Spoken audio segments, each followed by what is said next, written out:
អាមេរិកគំរាមបាញ់ទម្លាក់គ្រាប់បែកលើអ៊ីរ៉ង់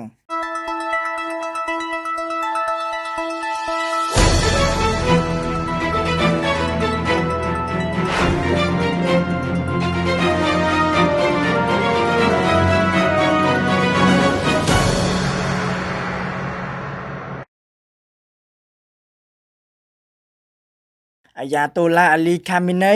មគ្គុទ្ទេសក៍ដឹកនាំសាសនាកម្ពុជារបស់អ៊ីរ៉ង់បានប្រកាសកាលពីថ្ងៃច័ន្ទទី31មីនាថាអ៊ីរ៉ង់នឹងវាយប្រហារតបវិញយ៉ាងម៉ឺងម៉ាត់បំផុតប្រសិនបើអ៊ីរ៉ង់ត្រូវរងការបាញ់ទម្លាក់គ្រាប់បែកលើទោះមិនបញ្ចេញឈ្មោះឲ្យចំតែសម្ដីរបស់មេដឹកនាំកម្ពុជាអ៊ីរ៉ង់នេះគឺជាការឆ្លើយតបទៅនឹងសម្ដីរបស់លោកដូណាល់ត្រាំដែលបានប្រកាសកាលពីថ្ងៃអាទិត្យថា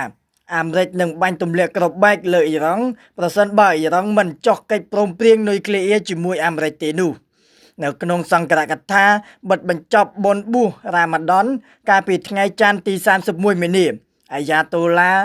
អាលីខាមីណីមគ្គុទ្ទេសក៍សាសនាកម្ពុជារបស់អ៊ីរ៉ង់បានថ្លែងថាប្រសិនបើមានការវាយប្រហារបាញ់ទម្លាក់គ្រាប់បែកមកលើអ៊ីរ៉ង់មែននោះ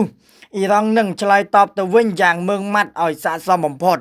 គួរកត់សម្គាល់ថាសម្ដីរបស់អាយ៉ាតូឡាអាលីខាមីណីនេះគឺមិនបញ្ចេញឈ្មោះឲ្យចំថានរណាជាអ្នកគំរាមអ៊ីរ៉ង់ទេ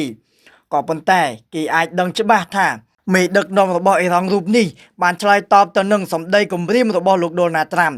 នៅក្នុងបទសម្ភាសន៍មួយឲ្យទូរទស្សន៍ NBC កាលពីថ្ងៃអាទិត្យលោកដូណាល់ត្រាំបានលើកឡើងថាប្រសិនបើដំណើរការចរចាការទូតស្ដីពីកម្មវិធីនុយក្លេអ៊ែរអ៊ីរ៉ង់ជួបបរាជ័យនោះអាមេរិកនឹងអាចបើកការវាយប្រហារបាញ់ទម្លាក់គ្រាប់បែកទៅលើអ៊ីរ៉ង់លោកត្រាំបានគូសបញ្ជាក់ម្ដងហើយម្ដងទៀត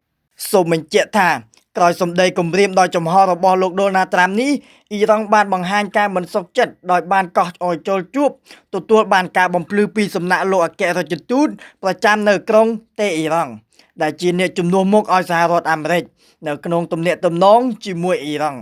អ្នកនាំពាក្យក្រសួងការបរទេសអ៊ីរ៉ង់បានបង្ហោះសារតាមបណ្ដាញសង្គមថាការដែលមេដឹកនាំប្រទេសមួយហ៊ានប្រើសម្ដីគំរាមដោយចំហថានឹងទម្លាក់គ្រាប់បែកមកលើអ៊ីរ៉ង់វាគឺជាការបំពានជន់ឈ្លីដោយប្រហើនបំផុតមកលើសន្តិភាពនិងសន្តិសុខអន្តរជាតិដោយឡែកមេបញ្ជាការកងកម្លាំងអាកាសនៃកងទ័ពឆ្មាំងបដិវត្តន៍អ៊ីរ៉ង់បាននិយាយថានៅតំបន់ជុំវិញអ៊ីរ៉ង់គឺមានអាមេរិកមានមូលដ្ឋានទ័ពដល់ទៅ10ទៅហើយដែលមានទាហានអាមេរិកប្រចាំការចំនួន50,000នាក់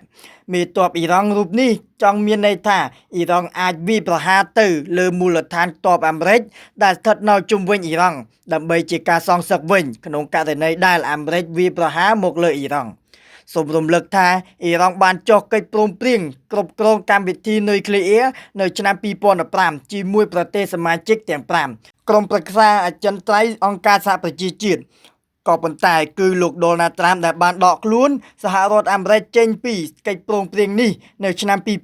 2018និងបានដាក់ទណ្ឌកម្មសេដ្ឋកិច្ចមកលើអ៊ីរ៉ង់ឡើងវិញ